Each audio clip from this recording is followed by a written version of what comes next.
Welcome to our BritMums Zoom. We are talking today about how brands are working with influencers now.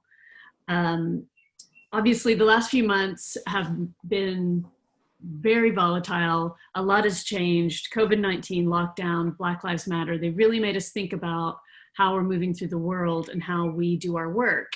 At the same time, there have been dramatic changes in the world of social media, and influencers are really looking at how they do their work, their messaging they send out, how they make their living. And brands are reevaluating as well, looking at the messages they convey and their methods. So we've got a great panel here today. Let me introduce them. First, we have Danny Watmo. Danny is Managing Director at Red Consultancy, where he leads the agency's consumer division, Play, and the social team, Shiny Red. Through his career, he's worked with a wide range of brands, including HSBC, Huawei, the UN, Kellogg's, Pernod Ricard, Nespresso, Rimmel, Unilever, Vauxhall, Electrolux, Takeda, and GSK. Before joining Red, he was Managing Director at Integrated Media at Weber Shandwick, and there he oversaw a multidisciplinary team working across media relations, social media, influencer marketing, and search and paid media. And before Weber, he was global digital lead for Ketchum's P&G business, running digital and social activity across 14 P&G brands, including Braun, Gillette, Pantene, Head & Shoulders, Olay, and Max Factor. So Danny's got over 15 years enabling brands to build engagement via online communities. He's the chair of the PRCA's digital group, In Demand, as a speaker and commentator. And his first book, Digital PR, was published in 2018. So a lot of experience to draw on here. But welcome, Danny. Great to have you. Great to be here. Great. Next, we have Amy Skelding. Amy is a senior partner at Brighter Group, a FIM Partners company, winner of the Best PR Agency at the Travel Marketing Awards 2018, 2019, and 2020, and Best PR and Representation Agency at the TTG Awards 2019. She started her career in travel as a 9-year-old reporter for BBC Radio 4's Breakaway, was named one of TTG's Tomorrow's Travel Leaders in 2013, and now runs a busy PR and rep team working on everything from press trips, TV programs, influencer campaigns, crisis communications, press office activity, marketing, trade sales, pop-up, and big brand activations for a wide range of clients. The clients include tourism boards, hotel groups, tour operators, and airlines. Her network of travel industry and media contacts know her for her no-nonsense approach, her constant search for the story. She's tenacious, creative, and a self-confessed grammar nerd, which, as a former copy editor, I love. And she's not afraid to challenge and debate the evolution of the industry. Amy, welcome. Thank you very much for having me. And last, certainly not least, is Susanna Scott. She is my co-founder in BritMums. She founded the BritMums social network in 2008 after a career in marketing. She wanted to create a space for parent bloggers to network, share ideas and opportunities. Together with me, she launched the first blogging conference in the UK. She's often quoted as a pioneer in the UK mum blogging space and has been named a top female entrepreneur. She's been featured in The Times, The FT, The Independent, The Guardian, The Sun, Red Magazine, and many others. She speaks frequently about blogging, social networking, and the BritMums community at industry events, and her blog, A Modern Mother, ranks in the UK's top 10 family travel blogs. Susanna, welcome. Thanks, Jen. So we've heard about the wealth of experience we have at our fingertips today. Let's start off with a quick question, just to get your impression of what's going on now. Lots of changes in the world, in business and budgets. What do you see as the biggest change in the way brands are thinking about influencer relationships? Danny, why don't you start us off? Well, I guess for me, with all of these sorts of questions these days, there's a kind of a pre-COVID answer and a post-COVID answer. And I guess for me, pre-COVID, it felt for the last kind of probably 18 months or so, there's just been a massive focus around data when it comes to influencer marketing. I think Obviously, a lot of money is going into influencer marketing. Brands are more and more interested in making it a part of their sort of ongoing activities. And I think what we see with that and what we see with increasing budgets is an increasing demand to prove the effectiveness, the returns, and that can be data in terms of results, but I think it can also be data in terms of planning and strategy. So thinking about audiences and, if I'm a brand and I'm working with this influencer, does this influencer actually reach the audience that I'm looking to reach as a brand? So I think the data piece has been very much a hot topic for a while. I think when I think about post-COVID, so I think sort of March onwards, it's a really broad picture. I currently work with clients. We have people like McDonald's, we have Emirates Airlines, we have Huawei, and we have some clients, PlayStation.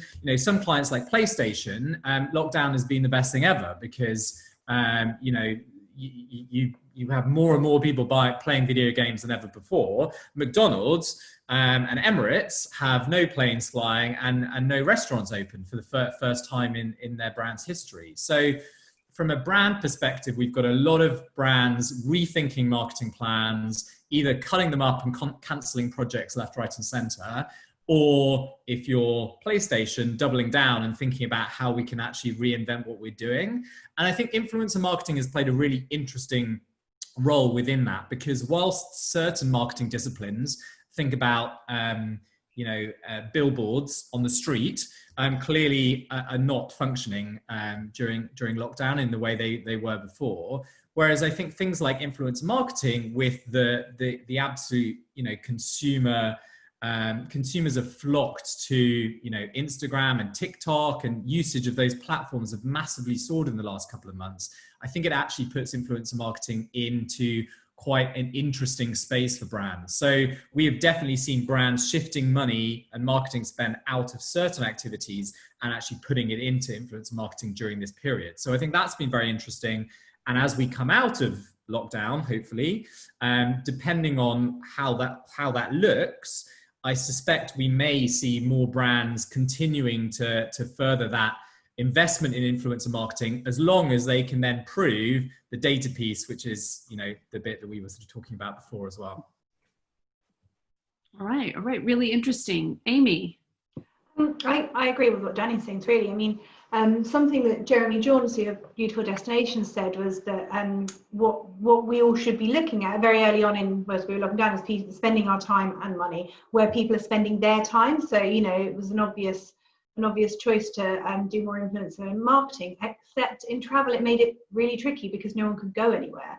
And I think now we're kind of coming out of lockdown, in whatever guise that is. We're kind of done with nostalgia pics and we're moving on. So the brands and influencers are adapting to the new landscape and how we thrive, because the reality is this isn't going away. And in travel, we're all having to live with the new normal of what that means. And I think what is really coming out of it is, when we're looking at influencer relationships, not only are we having to get creative about how you present travel if you can't travel, or some of the destinations you can go to, but also about longevity. And so the relationship itself has never been more important. So looking back at the people that you've worked with before has been something we've done during lockdown for them to repurpose content, but also looking at what you can do ahead instead of it being a quick kind of campaign, flash in the pan next. I think in order to prove some sort of ROI, which has been so problematic, particularly in something like travel, where it's actually a long lead cost. You don't suddenly see someone's Instagram and go, right, I'm going to book a trip to America. So the long-term relationships with the 5 influencers that really resonate with a destination or a brand are what we're advising, and we know are going to be the things that make a big difference as we start to kind of travel more. And the thing that we've been speaking a lot about is kind of thinking like a startup, because this kind of the slate is clean for a lot of destinations. So you still have obviously the product of the destination itself, but you don't necessarily have to feel like you're pigeonholed into being only for a certain demographic. So everything feels like there's lots of opportunity, and also overwhelmingly there's lots of things to have to deal with. But overall, I think we'll look at kind of more brand partnerships, probably micro and mid-level influencers to begin with because of budgets, but also to do with authenticity, and then lots more kind of interesting things about affiliate links and TikTok and everything in between, I suppose. Great. And Susanna, so you've kind of got a little perspective, a little bit on both worlds, working a lot with brands, but having the network and being kind of firmly an influencer yourself and dealing with a lot of influencers. What does that picture look like? Yeah, and being influencers ourselves. So we've got our foot in both camps, which gives us kind of an interesting perspective. And I think Amy and Danny are both right. And I think flexibility and being able to pivot. Our last 3 months were all about pivoting messages, and the best influencers to work with were the ones that were flexible and understood that. I mean, we had some campaigns that when everything happened, I mean, I'm used to working from home, Jen's used to working from home. And that first month where everyone was just getting used to working from home, we're like, yeah, we're ready. And then all of a sudden, all these pivots came. We had these campaigns, some were about play dates, completely not appropriate because there weren't any play dates happening there. We had some supporting events in shopping malls, and those that just completely went away. But a lot of rethinking and a lot of clever rethinking on both parts to reposition and save those campaigns. So I think one of the biggest things right now is being flexible and being able to pivot and being understanding on both sides. We didn't foresee this happening. We are all in this together, really. And if we could help each other out and be flexible. Right. Well, and so let's talk a little bit about the state of play with brands and what they really want from the relationships with influencers. Does it vary a lot from brand to brand? I mean, y'all mentioned a little bit of kind of ROI measurement. What is it that they're wanting somebody who really kind of embodies a message, or are they looking at hitting certain numbers for engagement or reach or something like that? Danny, what's your I mean, I think it absolutely does vary, but I think it's changed a little bit as well. So I mean, I think in the early days of influencer marketing, I think it was all about reaching an audience and getting reach that felt authentic, and that still happens, and for some brands that's still relevant. But I think the growth, the development of social platforms, the increased importance of things like paid media, and techniques like whitelisting. If I think about a brand like McDonald's, for example, we don't necessarily need an influencer with crazy amounts of reach, because we can put paid media support behind content. We can whitelist content. We can get reach, and we can do that in a much more sophisticated paid media way. And so there are ways of sort of getting through that. Where influencers really add their value is in terms of being able to tell authentic stories in a really powerful way, and essentially create the best sort of social content that you can. And I remember probably 5 or 6 years ago now, when I was working on Nespresso, we very quickly realized that there were influencers out there who were creating much better social content every single day on their feed than Nespresso, a brand, could ever do. And no matter how hard we tried with Nespresso, anything they created always just felt like advertising. No matter how carefully we tried to do it. And so we essentially just shifted the strategy and said, well, let's just get influencers to create all the content that we put out on our channels.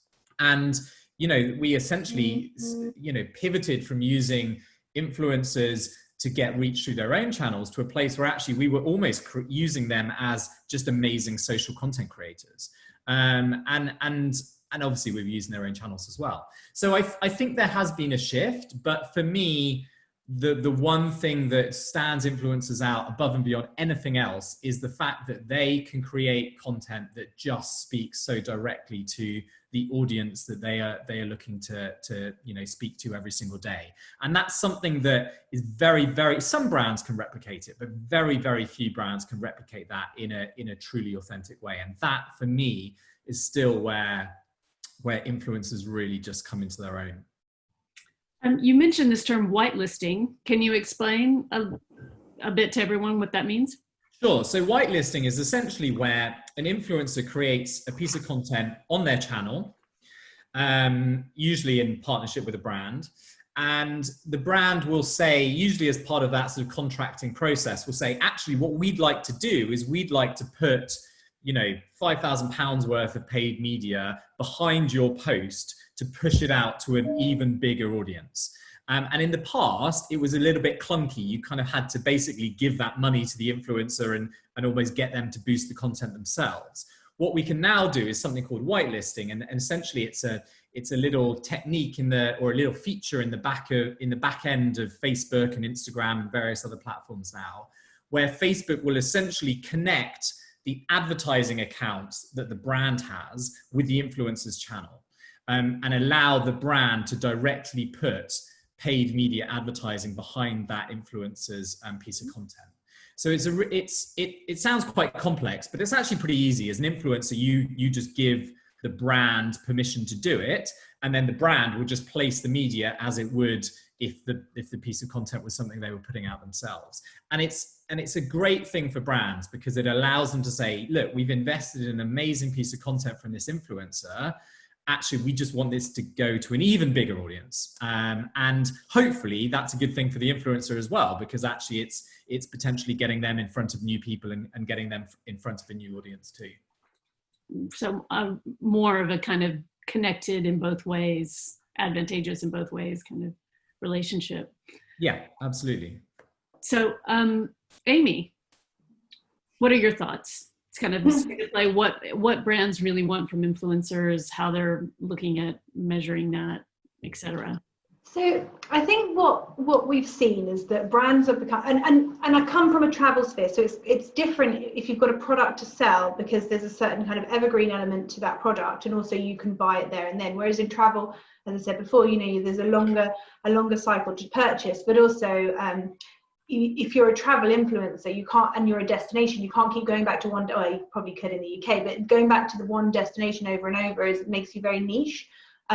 So you can have a kind of Italy specialist or a Malta specialist or Iceland that you always work with, but you want people who actually what brands are understanding is that you can't just deal with travel influencers because people don't just follow travel, they follow lifestyle, and travel is part of that lifestyle. So it's working with people beyond the scope of travel. In traditional PR, many brands and destinations have a remit that they want to be on the travel pages and they want to be off the travel pages, and that's where I think brands now in travel are looking beyond the travel influencer sphere. So they also want a kind of longevity of a relationship to make sure that they can track that the followers are really engaging.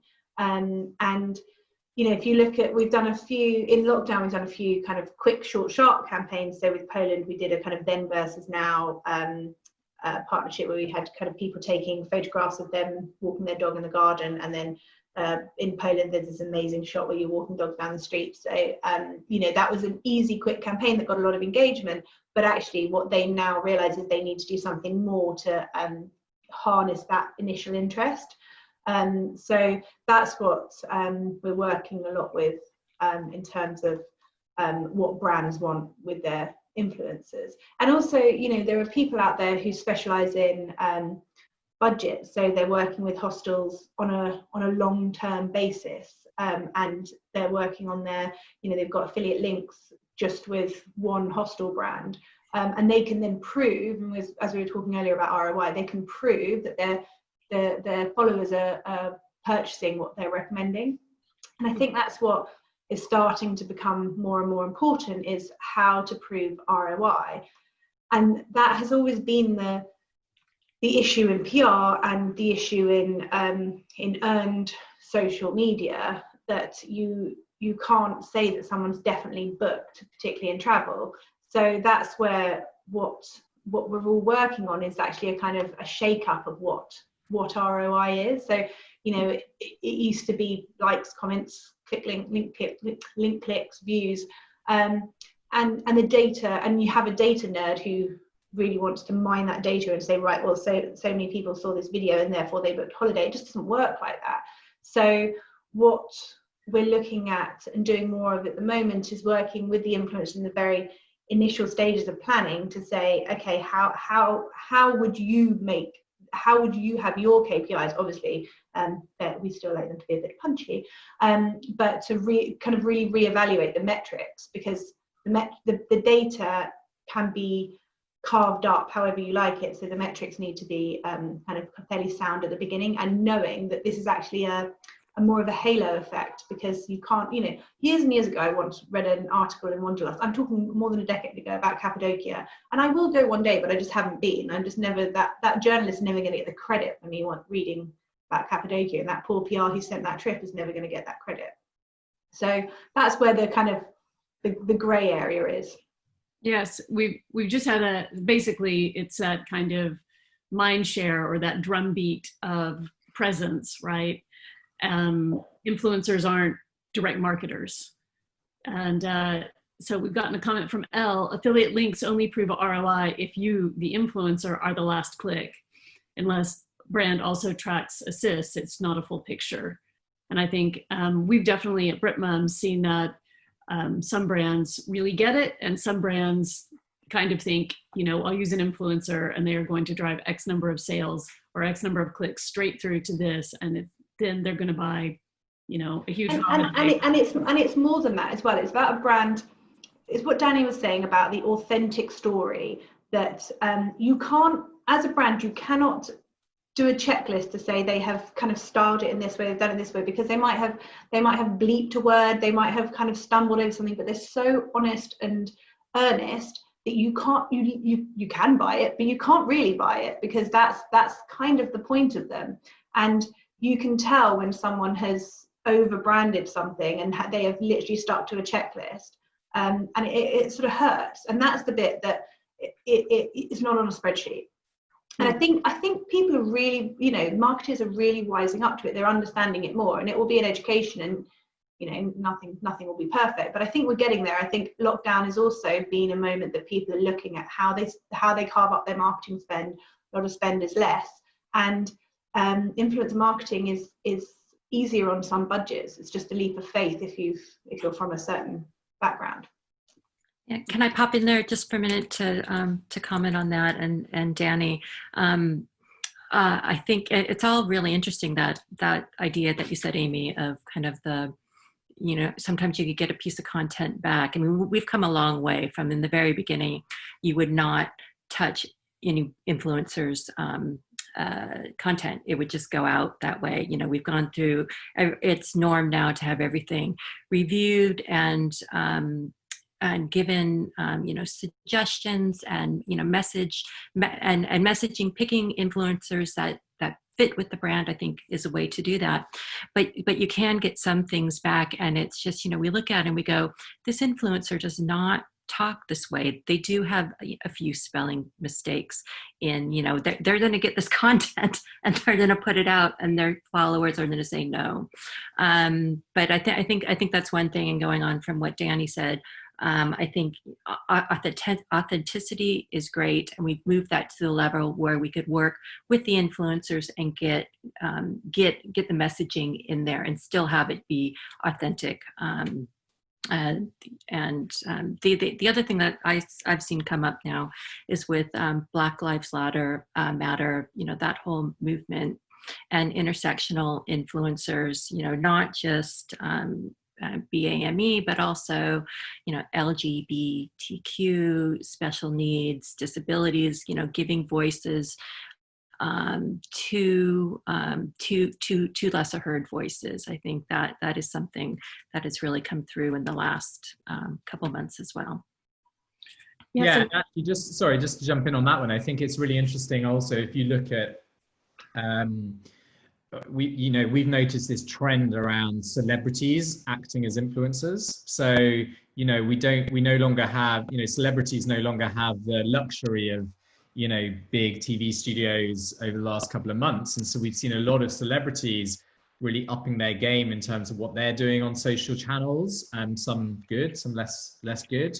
And actually, I think that almost drive towards more kind of lo-fi content, not to demean the content that's being created, but actually people are much more familiar now with seeing BBC News interviewing people in their bedroom, and I think this whole idea of shifting content and not necessarily needing everything to be perfect and polished and pristine is something that I think we were seeing before COVID, but I think over the last couple of months, that's something that's really come to the fore. And again, influencers are perfectly placed to make the most of that, because I think people are craving authenticity and they're creating authentic kind of experiences. And I think on that kind of polished note is that if you look at Instagram, because you've got your sexy channels and your non-sexy channels, like Instagram being really sexy, but Instagram stories a bit messy, and that's why I think TikTok has really come to the fore, because it's the less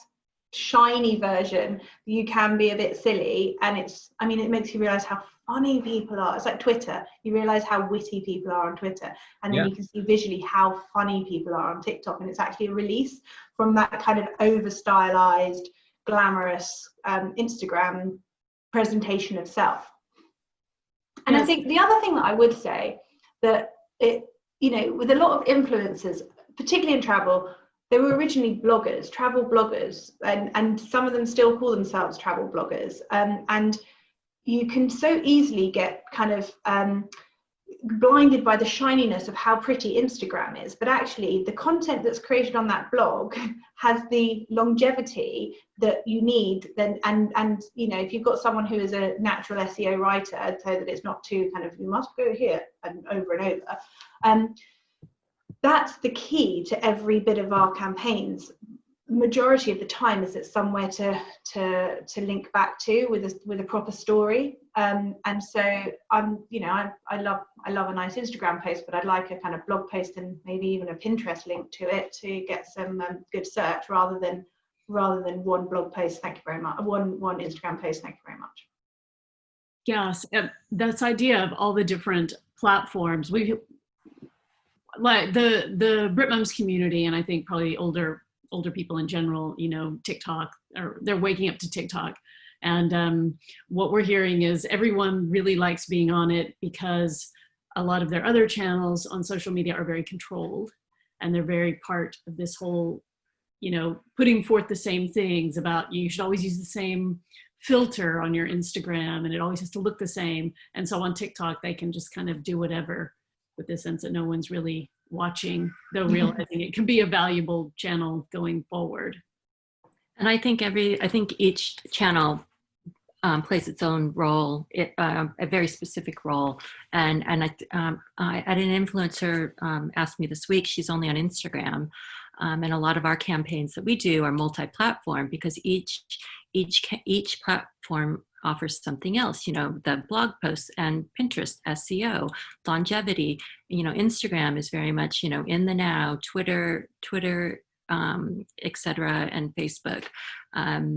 So I think having all of those, if you're an influencer, having all of those platforms in there, and definitely, TikTok will be an interesting one to see what happens with it. That will the U.S. cancel TikTok? Is the latest thing, but we've been having fun playing around with it ourselves, and it is nice, because it's not part of your usual, and you could just do silly things and have fun, and people aren't judging you for that.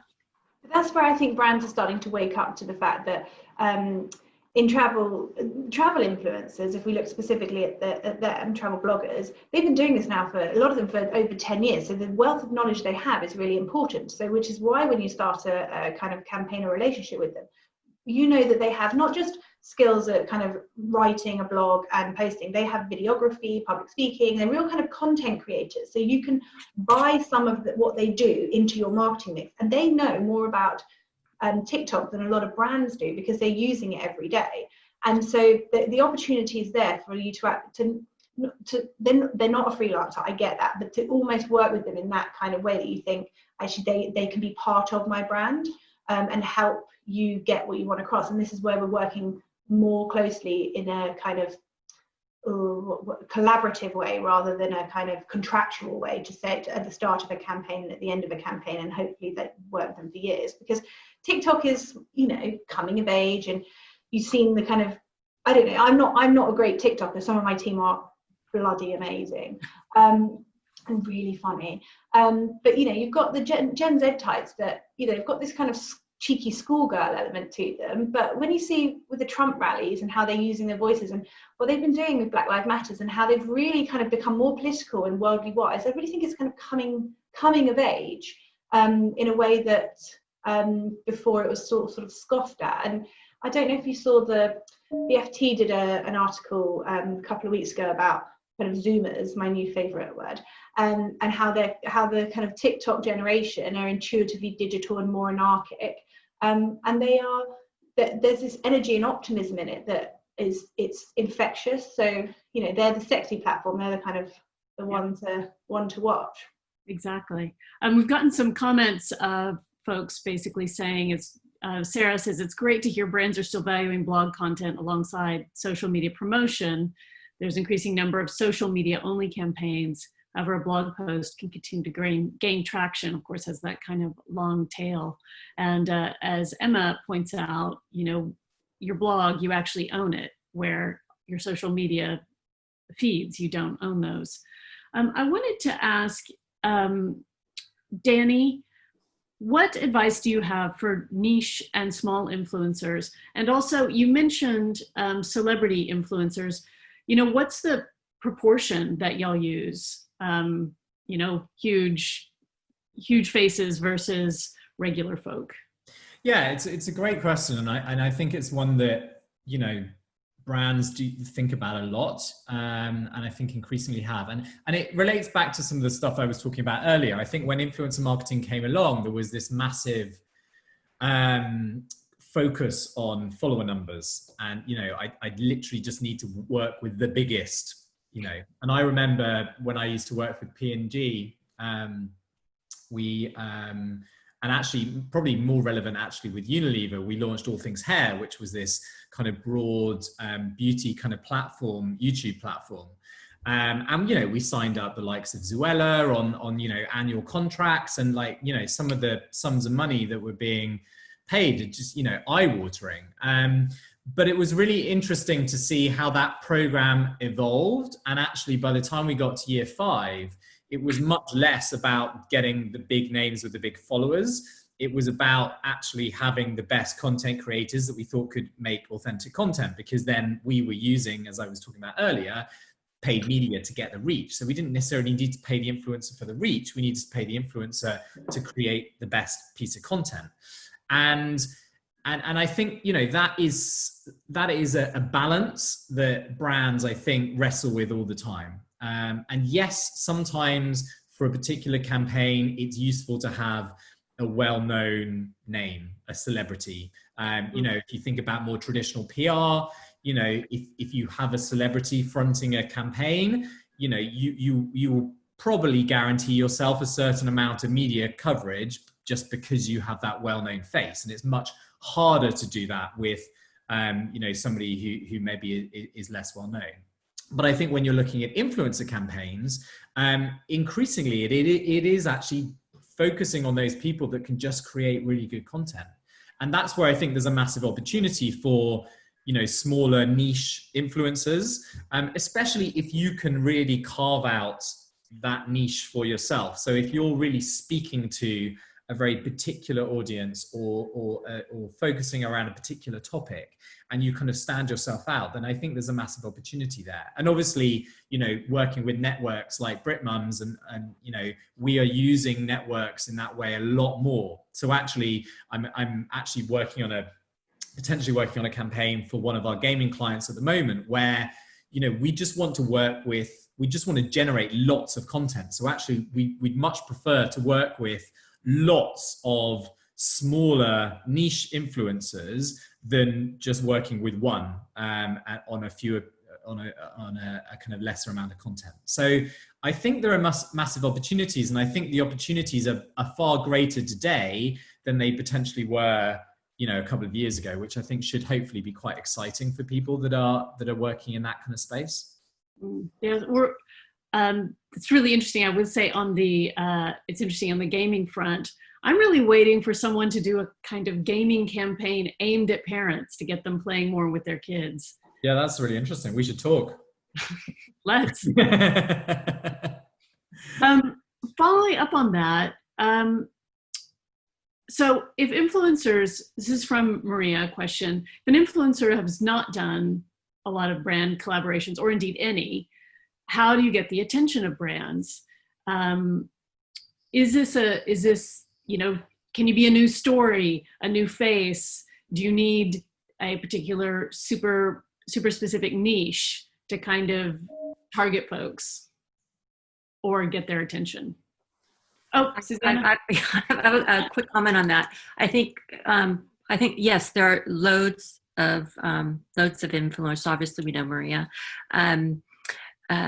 So I think it's getting yourself out there. You know, you have to be heard. So you can't be so small that nobody follows you.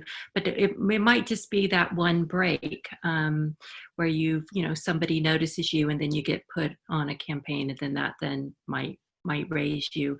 But it's part of this. You know, if a tree falls in a forest, can you hear it?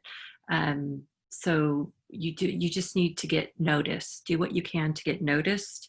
And you know, also, I think you're texting you need to people, pitch a story, don't you? You need to find the story that you want to tell, and then find the brand that goes with it. So, for example, like thinking of being niche, for Intrepid Travel, we have vegan tours, which is, you know, travel destination. It is fairly niche. But if you're a vegan influencer, which you are not going to, I'm not expecting any vegan influencers to have millions and millions of people following them. But the 10,000 people that they do are so engaged, ideally they're so engaged with them that they're the 10,000 people who I want to speak to, because as a brand, they're thinking, well, if I can sell 10%, you know, sell vegan holidays to 10% of those people, that's filling trips. So it's not scale on a kind of mass level, it's scale on a kind of conceptual level, if you see what I mean. Yeah, I'd agree with that. And I think, you know, and speak to networks, speak to agencies. You know, most agencies will, you know, publish their client lists on their website, so you can get a sense of, you know, who people work with, and we do get approached by influencers quite a lot in terms of, you know, this is who I am and this is what I do. But, you know, I think Amy's spot on. It's much better to receive a request that says, you know, I know your client is about to launch this product or do something around this, you know, and this is why I'm relevant. We get quite a few approaches which are just, you know, I'm an influencer, here are my channels, you know, and those sort of requests probably, they might get filed away somewhere, but they're probably not going to get so much attention. Whereas I think if you're coming and saying, actually, I have a real interest around this, I think it segues really nicely with your client, then, you know, that potentially could be interesting as well. And I think if there are brands that you are really passionate about, and you've maybe already posted about, you know, that's a great way to get in front of get a brand's attention. You know, brands do social listening. So if you're talking about a brand and you're really passionate about them, that brand will be listening, and they may well store that away for, you know, the next time they're looking to do a campaign, because it's much better to work with influencers who already have a passion for you, rather than trying to create that passion. So, you know, I'm not saying you should start going and talking about brands left, right, and center, but that's another way to potentially think about it as well. Well, that's something definitely at BritMums we've talked about for a long time. We all live in a world of brands, and we all have our favorite mascara, holiday destination, car, you know, place we buy clothes. And we tell our friends, you know, I love this, I got it at X place, or I love this brand, use it. And so really being able to harness that can be so powerful.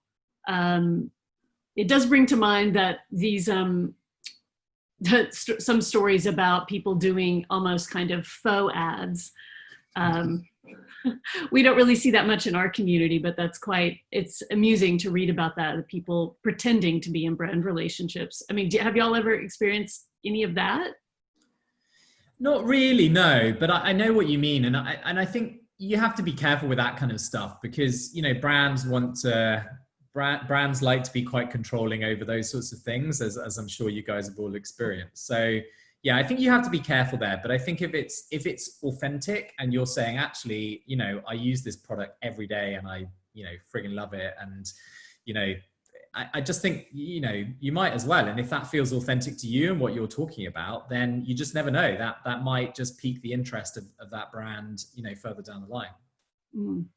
So we've talked about, you know, good stories, authenticity, highlighting your passions, reaching out if there are brands you want to work with, and seeing about creating relationships and long-term relationships. Let's talk about budgets now. Now, Danny, you talked about budgets changing depending on the brand. Amy, I know you've spoken about budgets and they're really kind of contracting in one sense, and Susanna, I know you can talk about it working with a lot of different kinds of brands. Are we seeing a shakeout time where we've got loads and loads of influencers out there? Is it coming down to basically some people are going to go away, there'll be fewer budgets, but for the people who are left, they're going to still be, you know, getting a good share of those budgets? Are we going to see a realignment? Is it going to bounce back? Is it a V-shaped recovery? Tell me your thoughts. I would say that budget. So I think in the last couple of years, there has been a realignment. I think we hit a peak probably about 18 months, a year ago, where things, I think, were getting a bit out of hand. And I had a lot of clients who were turning around and going, you know what, we just can't demonstrate the return on this investment. The investment's getting too big. You know, we need to sort this out. And you know, they would stop working with certain influencers. I think this is probably more at the top end. So I think there has been a realignment, but I'm not convinced that we won't get back there, because I do think, as I was saying at the beginning, I think influencer marketing is a very attractive proposition for brands at the moment, where online and social is a much more important channel than it was 4 months ago. There's flexibility. It's much easier to kind of switch it on. So I think there's an opportunity, and I wouldn't be totally surprised if budgets, you know, weren't starting to potentially sort of creep back up again. I think I agree, that a couple of years ago when people would say, well, go on a trip and it will cost you, and I go, I'm sorry, what? And you know, and a lot of things changed when a lot more agents got involved. But we're seeing what's happened in travel, particularly, is budgets have been cut left, right, and centre, because obviously no one has been travelling. So, and some destinations are funded by tourist boards that are funded out of a hotel bedroom tax, but there are no one staying in the hotel. So actually, we've had to be a bit more, a bit kinder to everyone to survive, for the actual travel industry to survive. And there's still airlines that aren't flying. It's all pretty bleak, if I'm honest.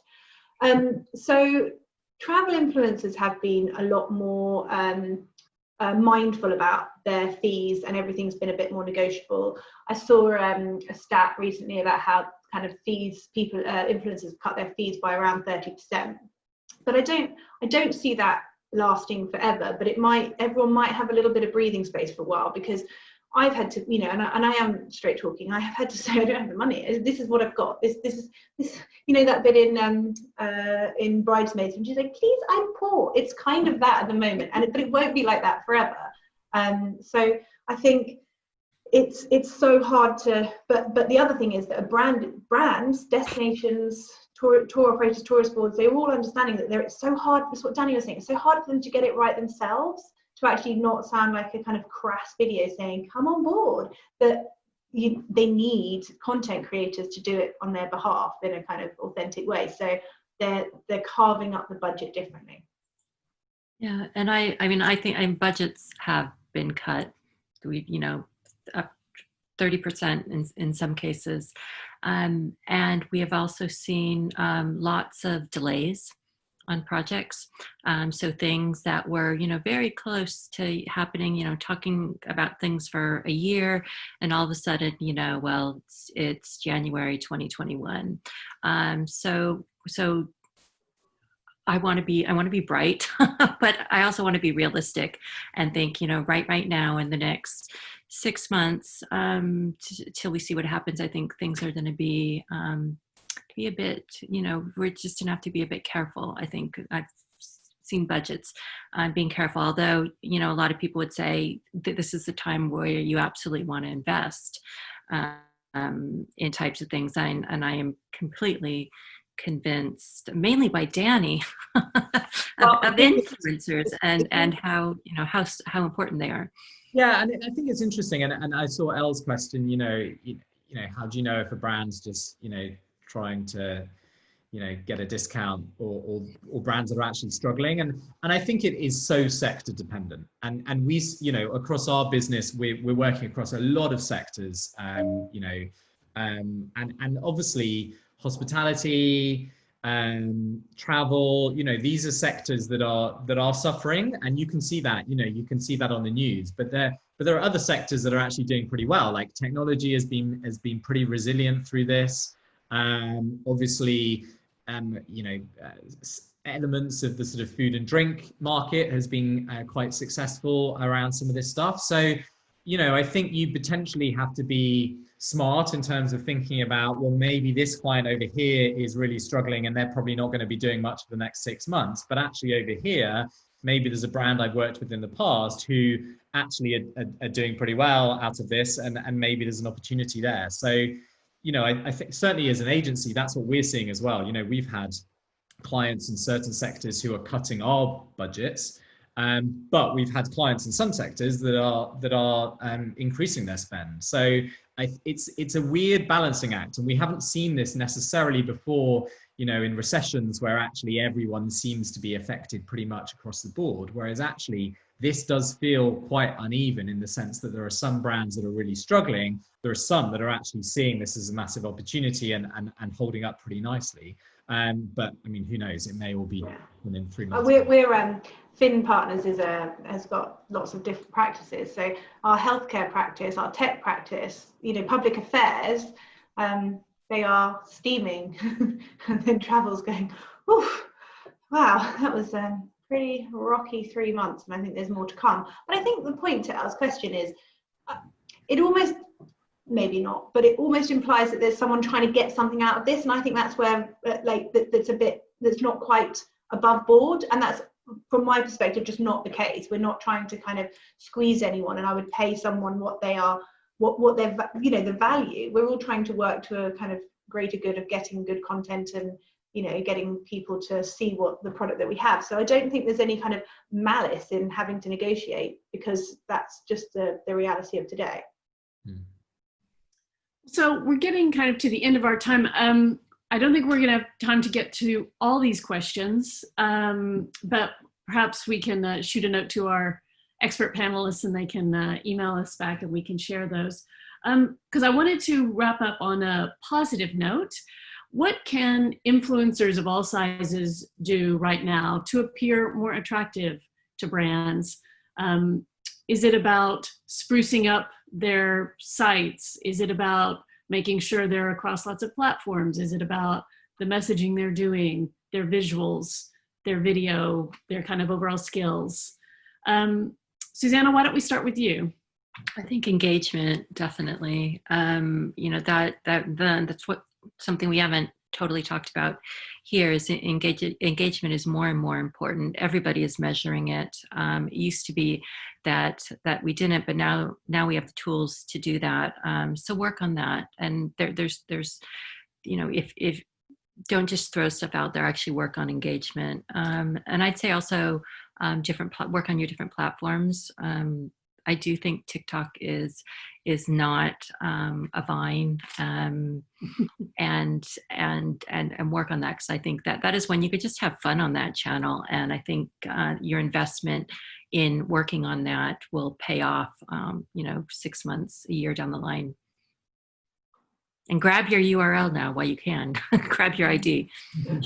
I agree about engagement, because basically your followers are your community, so it's harnessing, and you can use them as a source of what they want to see as well, without kind of being so overt. But you can tissue test a few bits and bobs, and I think you need to stand for something nowadays. I think I've seen lots of clients actually care more than I ever thought they would do about things like being about the anti-racism movement. I really think I've been so surprised pleasantly that they've gone, what can we do? Actually, hold my hand up, I haven't done enough, what shall we be doing? And so I think it's now part of our kind of, it's always diversity is a massive thing for us at Finn, but actually now I feel much more confident pushing that message to my clients and being a bit bolder than I probably would have done before. And so we're looking at people not just for kind of their tone and content and how pretty it is, but also what do they stand for? Are they on the moral compass where we want them to be? And I think that's where that's quite an introspective moment to be like and it's introspective to think about what we want to do now, but also what it will look like in the future. So I think that's an important one. And also in travel, responsible tourism is more and more important. And I think that if you're going to do something, you need to think about be part of the change you want to be, or whatever the phrase is, and think about how to be kind of responsible in that perspective. Yeah, I totally agree on the standing for something, and I think we are being required to do more due diligence on influencers than we ever have before. So I think that is definitely a massive area.